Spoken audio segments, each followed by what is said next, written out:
କଥା ଶୁଖୁଆ ମନେ ପଡ଼ିଗଲେ ମନେ ପଡ଼ିଯାଏ ଆସ କିଏ ଖାଇବ ହୋ ଆମ ରାଜା ବାବୁ ଘର ଖାନା।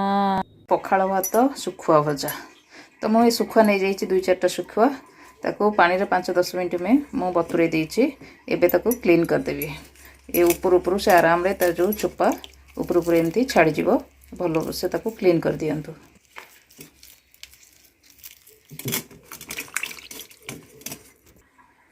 ତ तापरे ये जो जिनस ता साइड एटा सब भल से क्लीन करदेवे अच्छी आउ पछटा भी क्लीन करदेवे। तो एबे हमर हो गला सुखा क्लीन हो गला। एबे आमे ताको भाजीबा।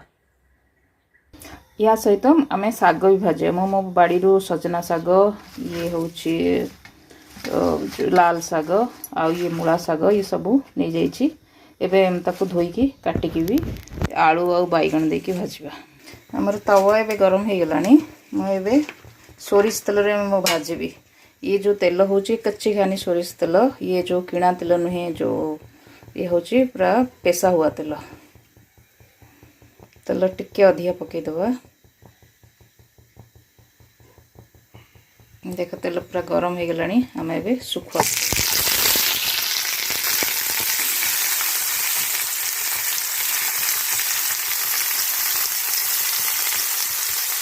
ये 5 मिनट पर उल्टे देवे। एबे आम घरटा पूरा बास्नारे महकुची सुखुआ बास्नारे।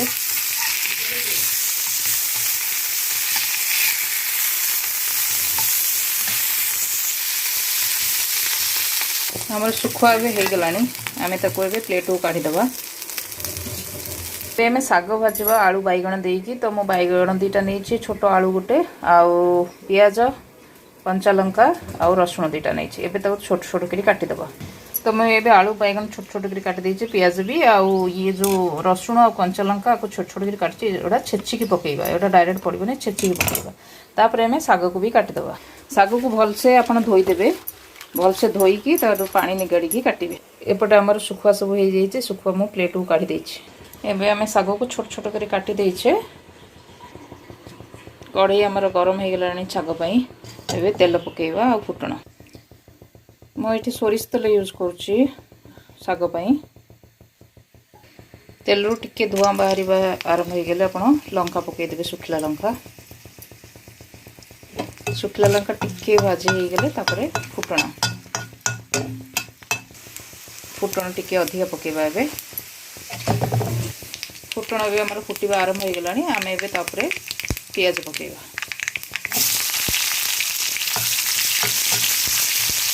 हमें ये पियाज टाइम में टिके लुण पकेबा जैसे पियाज जल्दी टिके भाजी हो।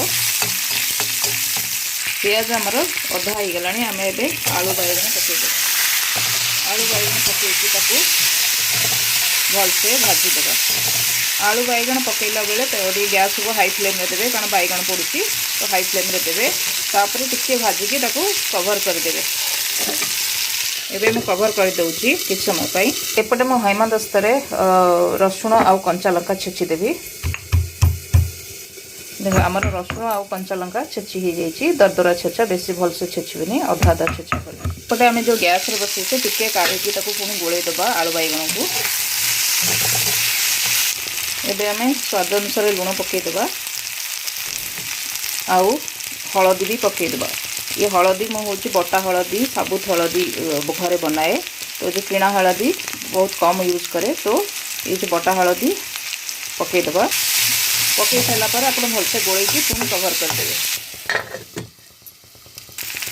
ये आलू बैगन आमर प्राय अधा सीझी गलानी। आम एबे हूँ साग पकईबा। साग पकईकी भलसे आम ताको गोलैदबा।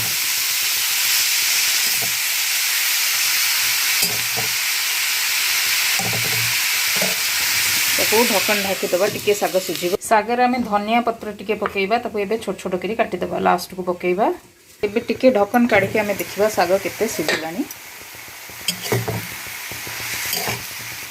आउ टिके हमर साग सीझिबो। तेणु आउ टिके ताको ढक्कन दे घोरै देबी। एबे आम ढक्कन काढ़ी देखिबा साग हो गलानी कि नहीं। हमर साग हो गलानी। आम एबे ताको नहीं भजा बड़ी को ये घरे बना हवा बड़ी ताकू छोट छोट करके गुंड गुंड करके एबे सागर पकईदबा। ये ऑप्शनल जदि घरे थे पकईब ना नहीं चलो। धनिया पत्र भी पकईदबा छेचा होता आम जो कंचा लंका रसुण ये जो लास्ट को आम रखी एगुड़ा हूँ लास्ट को पकईबा ये सब जिन लास्ट को पकईबे तो पकईले टेस्टा आसे भलसे गोलईदेवा जे 2-3 मिनिट आपको पुणी टे गैस रे रखिकी बंद करदे। साग एबे हमर हो गलानी आम एबे गैस को बंद करदे। तो एबे बाढ़ा पखाल आउ भज साग आउ सुखुआ प्लेट को आम काढ़ीदबा साग लुण कंचा लंका आउ पियाज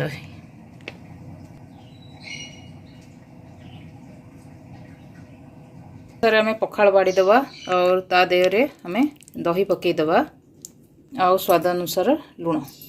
तो आमर सकाळर ब्रेकफास्ट ओडिया मानकर सकाळर ब्रेकफास्ट मोस्ट ऑफ ओडिया मानकर संडे या मंडे सॉरी मंडे तो जनरली खाआंतिनी किंतु संडे ये सकाळर ब्रेकफास्ट।